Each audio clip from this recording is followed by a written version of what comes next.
Don't you think it's wrong to brainwash someone? Don't worry, I'm not going to make this a habit again. I just want to make this video because it kind of falls in line with the topic of anarchy that I've been talking about. And I guess I have been covering anarchy because it's something that I've noticed maybe they're not shills, but I'll say a lot of uneducated people pushing. A lot of people are pushing anarchy now. And it just so happens to be that that's exactly the direction that the club wants us to go. So, before I cover this guy, Tim the Shill Truth over here, I just want to let everybody know who's watching this video, because I know that I might have some of his cultists come over and watch this video, and they won't realize that I've already proven this guy a shill and a disinformer, and basically, just like High Impact Flicks, an outrage merchant. And it's really interesting because I didn't even know about Tim Truth until the other outrage merchant recommended him, this guy over at High Impact Flicks. He recommended this guy like a while ago, and that's what put this guy on my radar. And I decided to check him out because I already knew that High Impact Flicks was a shill. So I'm like, alright, if he's recommending somebody, and if he really is a shill, then the person that he's recommending should also be a shill. And this is part of the scientific method of inquiry, predictability. So I, of course, checked out Tim Truth. I just kind of searched through his library of videos, and he had a couple of videos which I know only shills have. Only shills and people who are outrage merchants have. So I decided to observe him a little bit more. I was like, all right, you know what? I see the videos that he has there, and there were certain ones that really stick out to me. And when I saw those, I was like, all right, immediate red flags. But of course, I try not to jump to conclusions. So I was like, all right, you know what? Let me observe him, and let me see if I can catch him in an outright lie. So, of course, I managed to do that, and that's what this video was about. This is the first video that I did about Tim Truth, and it's titled Tim Truth Peddles Fear and Lies. And I have to say, there's multiple reasons why these outrage merchants do this. And of course, one of them is so that they can more easily sell their products. At least High Impact Flicks, he was really big into selling food buckets and survival stuff. And this fits in perfectly with the sort of videos that he puts out. He gets people scared, he gets them thinking they're actually going to need these survival products, and then he sells it to them. Really, really, really smart marketing strategy.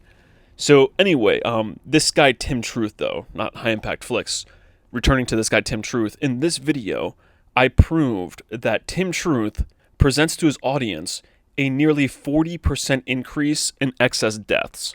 So he did this video, and it's titled, Genocide Starting, ? U.S. death spike intensifies. Mass die-off is accelerating in younger people. So Tim Truth put out this video. Complete outrage merchant video, to the T.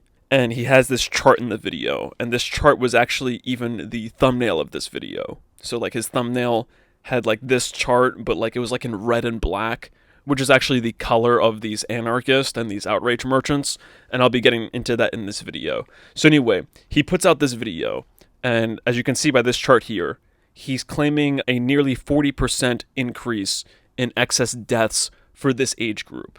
And I went and I looked at the source material, and I showed two things with this source material. The first thing that I showed is that none of these high points exist at where he says. So the highest point that actually exists over here is nothing near 40%, and this is actually over 40% he shows here on his chart. The highest number in the raw data, I actually went to the source. It was actually this website, usmortality.com, and then usmortality.com claims to be using the data from the CDC. And for the most part, they are, except for when it comes to their predictions. And that's where all of this comes in. So when you go to the raw data, you see the highest point over here on this data is actually 23%. But you also see that this part of the data are dotted lines and not solid lines that exist over here. At least there's a blue solid line here, and then there's a dotted blue line here, because this is actually all falling into the prediction, and that's the prediction of this website, usmortality.com. So anyway, in this video that I did about Tim Truth, this one right here, I proved that he was peddling straight up lies. Like, this is an outrageous lie, what he presents in this video. And of course, he presents this sort of stuff in a very, very clever way, so that his audience doesn't really seem to be aware of it. And even if they catch on to it, they'll excuse it away because they're like, oh no, he does so many other great things. He's this great guy. And they make it like these people really care about them. And like, they're basically part of a cult and they don't even realize it. And this is true narcissism. And if you don't know what narcissism really is, and I can guarantee you that you don't, you should go watch my video about narcissism and what it really is. Because that's true narcissism, not really knowing yourself. And these people are complete narcissists. So anyway, fast forward to today. I just wanted to kind of put the groundwork for this video and let everybody know that I've already proven this guy to be a shill and an outrage merchant who lies to his audience. Like, just bold-faced lies. And, you know, this is why they're called confidence men. Because they can lie to your face with the same confidence as somebody who's telling you the truth. So anyway, Tim Truth puts out this video. I think he put it out, what is it, like yesterday? Yeah, today's the 24th. He puts this video out yesterday. And it's titled, New Zealand Rises. Massive freedom rally in Wellington, New Zealand, against forced drugging commie slavery. And I'm just like, oh wow, you know, that sounds like a pretty radical title if you think about it. So of course I saw the colors on his thumbnail, the good old red and black, which he uses, I'm pretty confident, in all of his thumbnails. So anyway, I was like, you know what, let me check out this video, because I know that this guy's a shill, so I'm sure that there's something to this freedom rally that he's presenting. So let's check it out. So one thing that I want to point out in this video is that it has a soundtrack that is clearly meant to shut off a person's thinking brain. It's a soundtrack that's supposed to, you know, kind of fill them with emotion and energy and excite them into thinking that this is a positive thing. So right off the bat, when I saw this video, it starts off, right off the bat, I saw the flags. And I'm like, wow, you know, that's a good sign that this movement is not being led by the right people. That it's an already infiltrated movement. It's either infiltrated by shills or complete idiots. It's infiltrated by the mass man who really doesn't have a clue as to how to solve the problems that we're facing. So they got these flags, you know, just showing the ownership of them, you know, showing the British, what is it, the Royal Jack, whatever it's called. You know, this is the British flag, the red, white, and blue. And of course, this red, white, and blue also has other meanings, like it.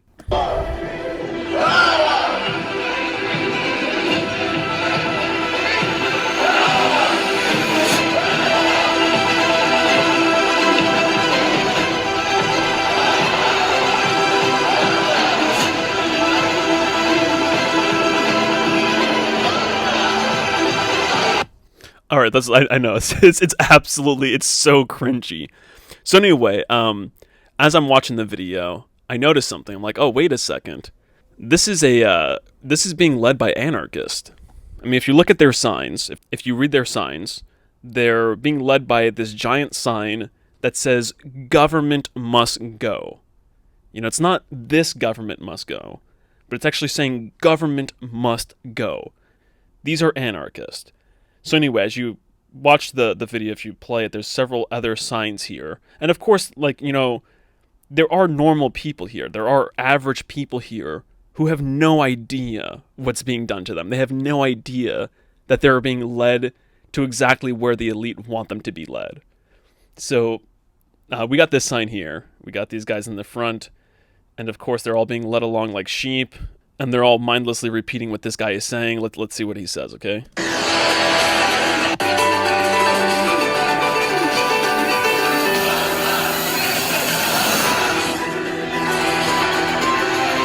Oh man, that music is just really cringy. So right here is another anarchist sign. No more control. And of course, if you look at the signs that are clearly connected to the anarchist, it appears like money went into those signs. Like, you know, this here looks like more like a homemade sign. And it's like a joke. It's like 3 times vaccine, get a free kebab. And then it's like some other, what else does it say here? It says, like, keep your hands off my kids or something like that, or leave my kids alone. But all the signs that are clearly connected to the anarchist clearly are high-quality signs. Starting off with that first sign that the march is being led by. It's gigantic. So when you go, let's just fast forward. They have this sign there, just send us the virus. Oh yeah, and then here, what I wanted to say here is I noticed this sign over here, unity over division, and this is like a message that they use. And actually, what's pretty interesting here is that Tim Truth, he's kind of showing this crowd here, but this is an Antifa flag right here. So it's like, are these counter protesters that he's showing here? Are these the same protesters? And an interesting thing, actually I'll show you guys in a second to just show you more of the deception. So this march, this protest, this freedom protest against the commie slavery or the commie, what is it called again? The freedom rally in Wellington, New Zealand against forced drugging commie slavery. So what's interesting though is that this group of clearly anarchist, this group right here, of clearly anarchist, not all of them are anarchist, I'm sure like not everybody here associates with anarchy, but this group that is clearly being led by anarchist, let's see where they're being led to. So they're actually being led to communist, and here are the communist. So it says commies against medical freedom. So there's this counter protest over here with communist, and if you look here, they have like a sign over here, it's like no room for racism. But anyway, I want to look at this flag over here in a second. We're going to be looking at this Antifa flag. But first I want to show that what Tim does to make the video even more deceptive, he replays basically the same video that he played before. So you see here, this is the video right here that his video started with. So his video started like around here. And it's like, I mean, I guess there's a lot of people there. I mean, there's no doubt of that. But it's like I can't even really tell how large the crowd is, because I can tell that there's, quite a bit of deception being used to make the crowd look bigger than it really is.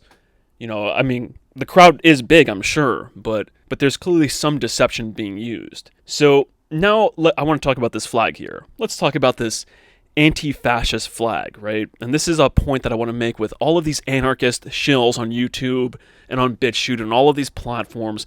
Anybody pushing anarchy, guess what? They are connected with communism. This flag here, this Antifa flag, you know what the black portion of the flag stands for?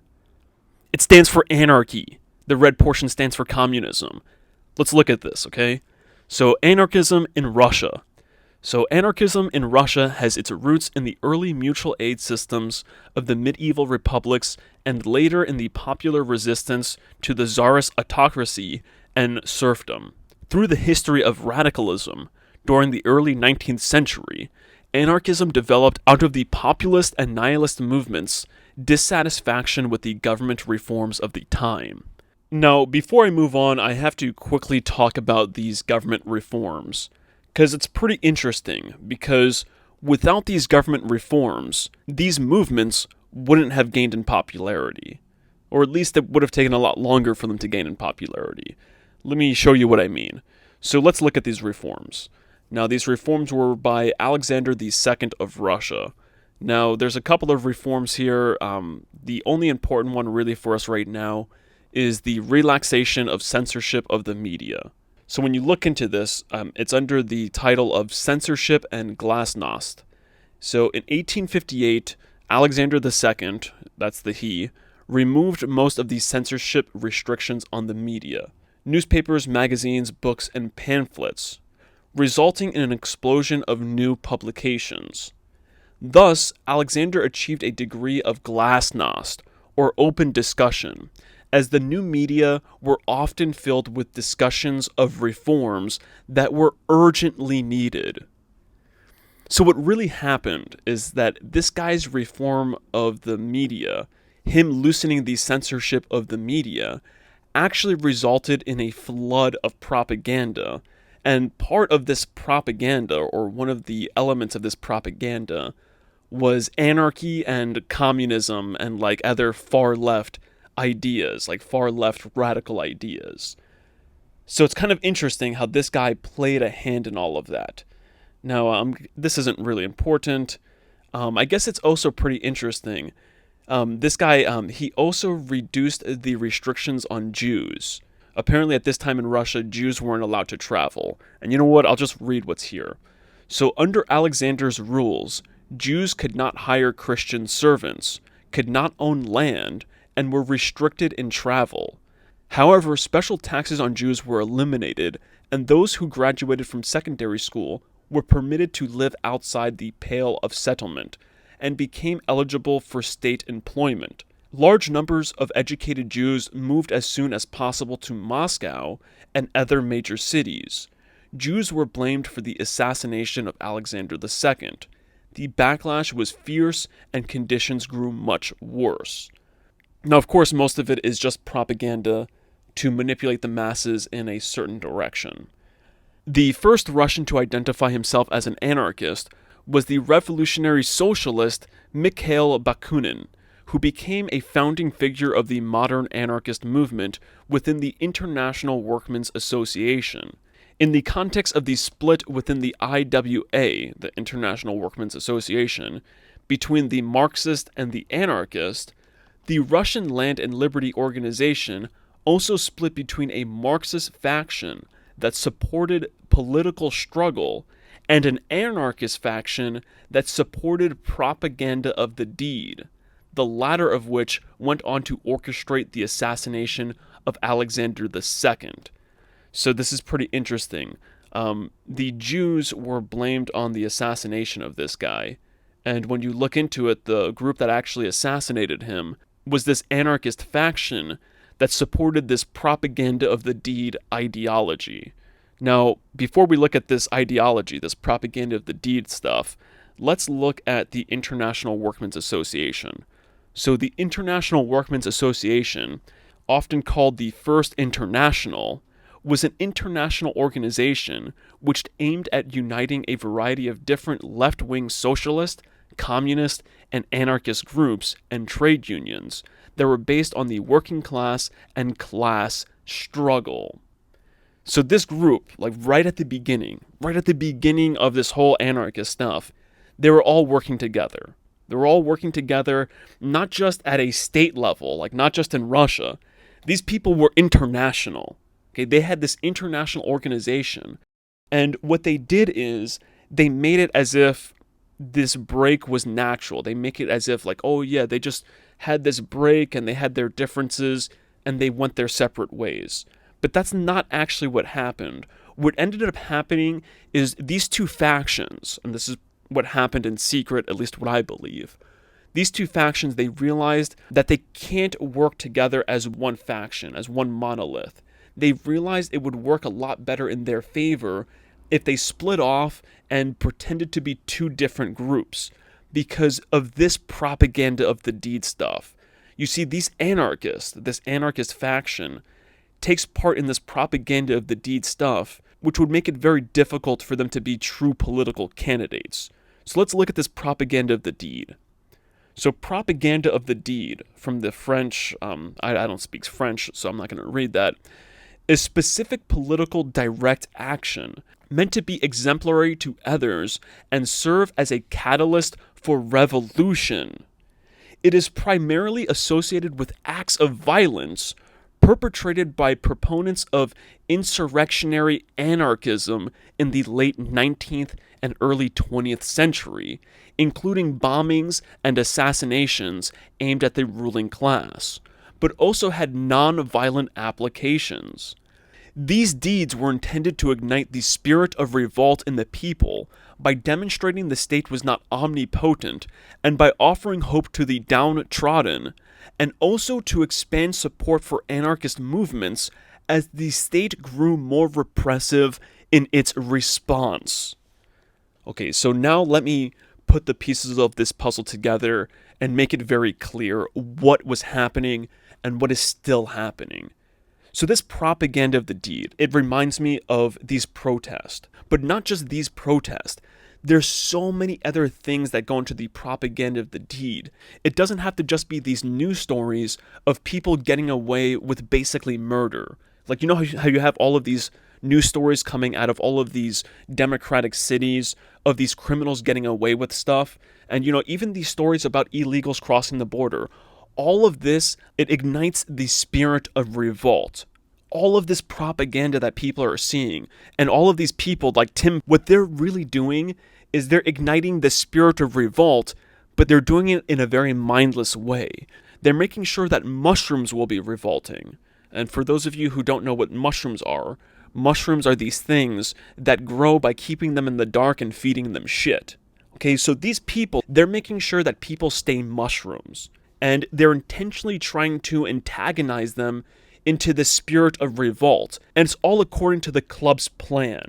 You know, we need wisdom and not just mindless information.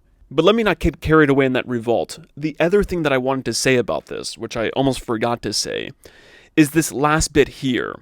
Another way that they ignite the spirit of revolt is, you know, they have these propaganda of the deeds, you know, these actions. But what ends up happening is the state ends up becoming more repressive.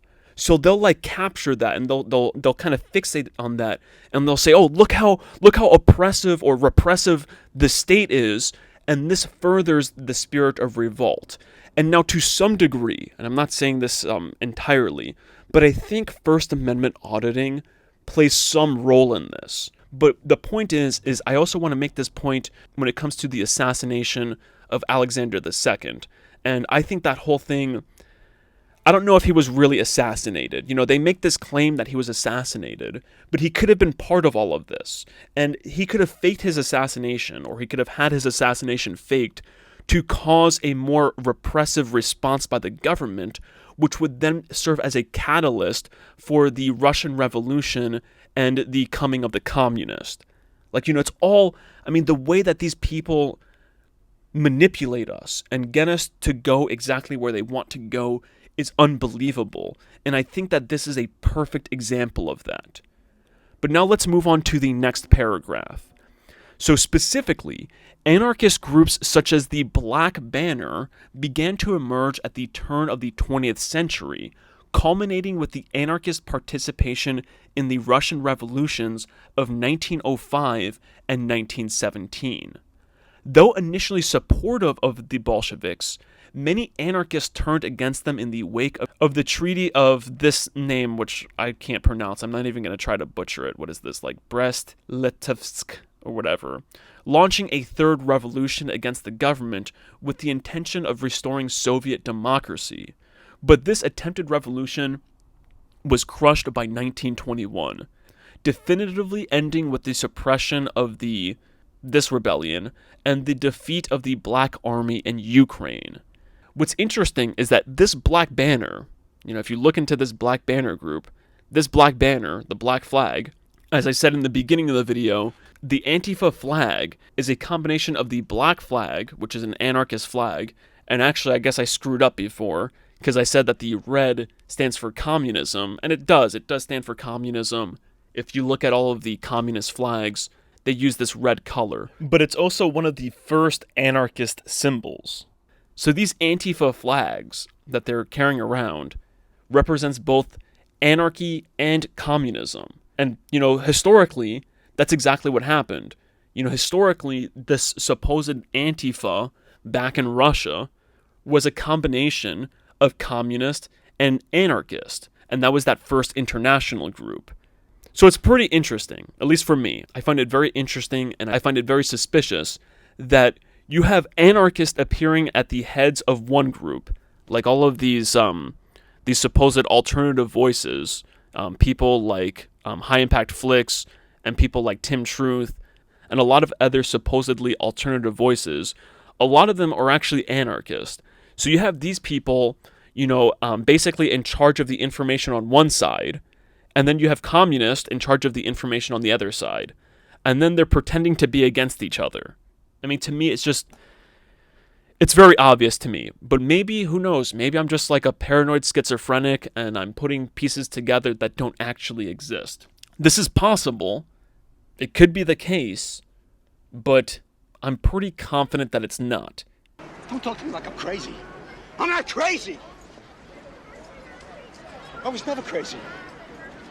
I'm fine.